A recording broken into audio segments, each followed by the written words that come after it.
हाय दोस्तों, आज की कहानी है कर्मों का फल।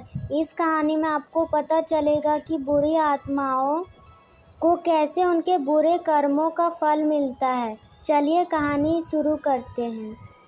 एक सिद्ध आचार्य अपने शिष्यों के साथ तीर्थ यात्रा पर निकले थे। कुछ देर चलने के बाद उनको थकान लगी, जिसके कारण वह घने जंगल में रुक गए। इतने में आचार्य को किसी चीज की आवाज़ सुनाई दी। ध्यान से सुनने के बाद उन्हें पता चला कि कोई रो रहा है।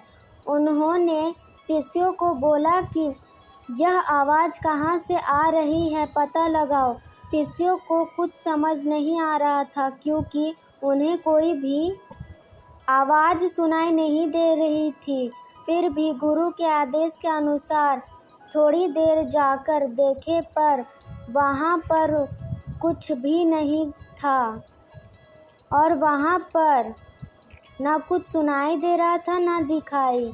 आचार्य को गहरे अंधेरे कुएं से रोने की आवाज़ सुनाई दे रही थी। जब उन्होंने जाकर देखा तो उन्हें 4 लोग बहुत ही बुरी दशा में रोते हुए दिखाई दे रहे थे, लेकिन शिष्यों को न आवाज़ सुनाई दे रही थी न ही कुछ दिखाई दे रहा था। आचार्य उन चारों से मुस्कुरा कर कहा कि भाई, किस परिणाम का इतना बुरा फल पाया है। तभी आचार्य ने शिष्य से भी कहा कि यह 4 आत्माएं हैं। तभी सभी शिष्य डर गए तो आचार्य ने कहा, डरने वाली बात नहीं है।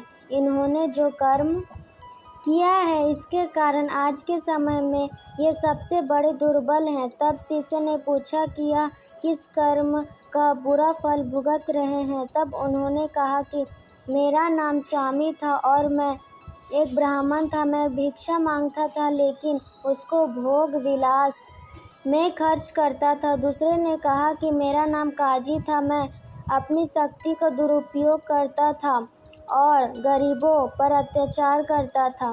तीसरे का नाम रवि था। उसने खुद के फायदे के लिए हमेशा मिलावटी चीज बेचता था। और चौथे का नाम राजू था। वह अपने काम से काम हमेशा दूर भागता रहता था और अपने माता पिता को बहुत पीटता था। और उन सब ने मिलकर कहा कि कभी भी बुरा काम नहीं करना चाहिए। इस कहानी से हमें यह सीख मिलती है कि हमें कर्म करना ही है तो बुरा कर्मों को छोड़कर अच्छाई का कर्म करना चाहिए। बुराई का कर्म तो बहुत ही आसान होता है, लेकिन वह ज़्यादा दिनों तक टिकता नहीं है। इसी तरह अमेजिंग स्टोरीज़ के लिए हमारे चैनल को लाइक, सब्सक्राइब और शेयर ज़रूर करें। और आपको यह कहानी कैसी लगी ज़रूर कमेंट करके बताएं।